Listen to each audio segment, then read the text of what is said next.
বাড়ি বাড়ি উপহার হিসেবে শাড়ি প্রদান বিধায়কের। শনিবারও শালকুমারহাট এলাকায় বাড়ি বাড়ি যেতে দেখা গেল আলিপুরদুয়ারের বিধায়ক সুমন কাঞ্জিলালকে। গত শুক্রবার তিনি শালকুমার 1 গ্রাম পঞ্চায়েতের বিভিন্ন গ্রামে গিয়ে বাড়ি বাড়ি মহিলাদের শাড়ি দিয়েছেন। একই কর্মসূচি এদিনও হয়। এদিন শালকুমার 2 গ্রাম পঞ্চায়েতের সিধাবাড়ি মৌবাজার 12/14, 15 এবং 16 নম্বর বুথ এলাকায় বাড়ি বাড়ি গিয়ে মহিলাদের শাড়ি দেন। এদিন প্রায় 1000-এরও বেশি শাড়ি দেওয়া হয়।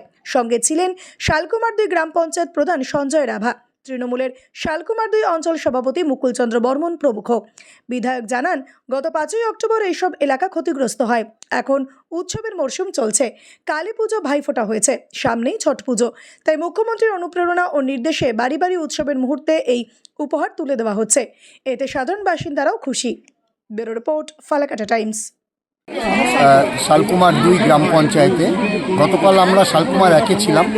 আজকে শালকুমার 2 গ্রাম পঞ্চায়েতের আমাদের যে এলাকায় বন্যার জল ঢুকে গেছে, ক্ষতিগ্রস্ত হয়েছে মানুষ, সে সমস্ত মানুষদেরকে আজকে আমি ব্যক্তিগতভাবে সকলের সহযোগিতার মধ্য দিয়ে একটু মা বোনদের কাছে বিশেষ করে একটু উপহার তুলে দিলাম। যেহেতু উৎসবের মরশুম, দীপাবলি, ভাইফোঁটা, ছট পূজা উপলক্ষে আমাদের এই মুহূর্তে বিভিন্ন পূজা পার্বণ চলছে, বিভিন্ন উৎসব চলছে, ধর্মীয় অনুষ্ঠান চলছে।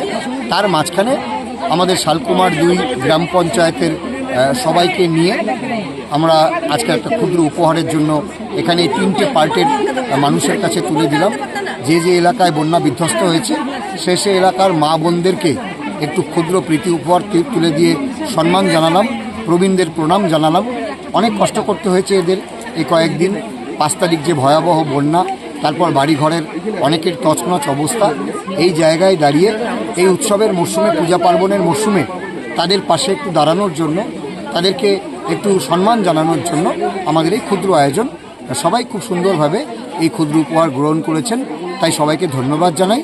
মাননীয় মুখ্যমন্ত্রী মমতা বন্দ্যোপাধ্যায়ের নির্দেশে বা অনুপ্রেরণাতেই আমরা সর্বদা মানুষের পাশে আছি।